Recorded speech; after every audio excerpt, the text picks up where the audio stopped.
తామర్లకోట చాణిక్య భీమేశ్వర స్వామి ఆలయంలో జరుగు గత నెల 22వ తేదీ నుండి ఈ నెల 20వ తేదీ వరకు కార్తీక మహోత్సవాలు ఘనంగా నిర్వహించడం జరుగుతుంది.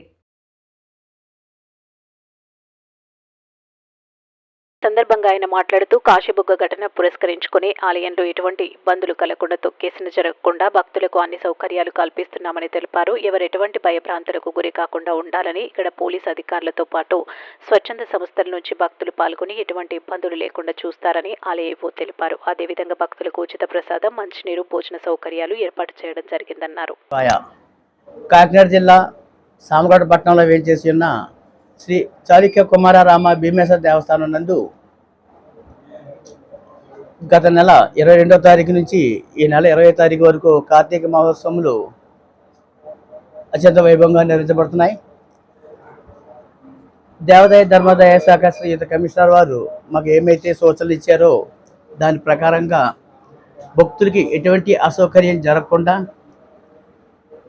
తూపులాట జరగకుండా, తొక్కిసలాట జరగకుండా అన్ని ఏర్పాట్లు చేయడం జరిగింది. ఈ మధ్యకాలంలో ఈ కాశీబుగ్గ దేవస్థానంలో జరిగిన దాన్ని దృష్టిలో పెట్టుకుని మరింత పకడ్బందీగా ఏర్పాట్లు చేయడం జరిగింది. కావున భక్తులందరూ కూడా దేనికి భయపడకుండా వచ్చి స్వామివారి అమ్మవారిని దర్శించుకుని తీర్థప్రసాదం స్వీకరించగా కూర్చున్నాం. అదేవిధంగా రేపు కార్తీక పౌర్ణమి బుధవారం వచ్చింది, 5వ తారీఖు, నవంబర్ 5వ తారీఖు. దీనికి కూడా సుమారుగా ఒక 20,000 మంది వరకు భక్తులు వస్తారని మేము అంచనా వేస్తాం. దాని తగ్గట్టుగా ఏర్పాట్లు చేస్తున్నాం. దేవస్థానం దగ్గర ఉచిత ప్రసాదం ఉంది, ఉచిత మంచినీరు, మధ్యాహ్నం అన్నప్రసాదం.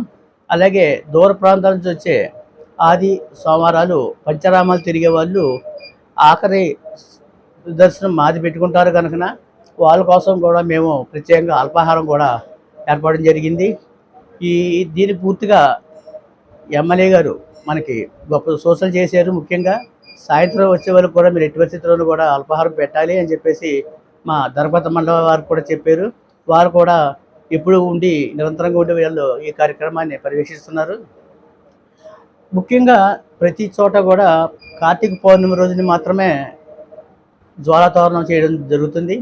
అయితే ఇక్కడ ఈ దేవస్థానం నందు పౌర్ణమితో పాటు కృత్తిక నక్షత్రం ఉండవలసిన అవసరం ఉందని చెప్పేసి ఇక్కడ అర్చకులు చెప్పడం వల్ల, అదే ఆనవాయితీగా రావడం వల్ల, అంటే బుధవారం కాకుండా లక్షవారం 6వ తారీఖు సాయంత్రం ఈ జ్వాలాతోరణం కార్యక్రమం నిర్వహించబడుతుంది. కావున భక్తులందరూ కూడా గమనించవలసిందిగా కోరుతున్నాను.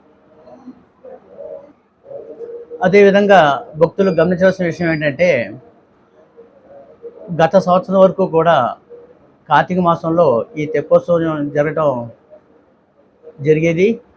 అయితే ఒక భక్తుడు 11 సంవత్సరాలు కార్తీక మాసంలో మాత్రమే చేసుకుంటానని మొక్కుకోవడం వల్ల ఆయన ఆ కోరిక తీసుకోవడం జరిగింది.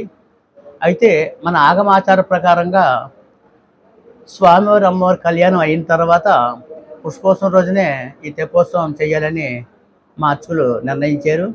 ఆ విధంగానే ఈసారి శివరాత్రి రోజుని, ఈ శివరాత్రి కాలంలోనే ఈ కార్యక్రమం నిర్వహించడం జరుగుతుంది, ఈ తెప్పోత్సవ కార్యక్రమం.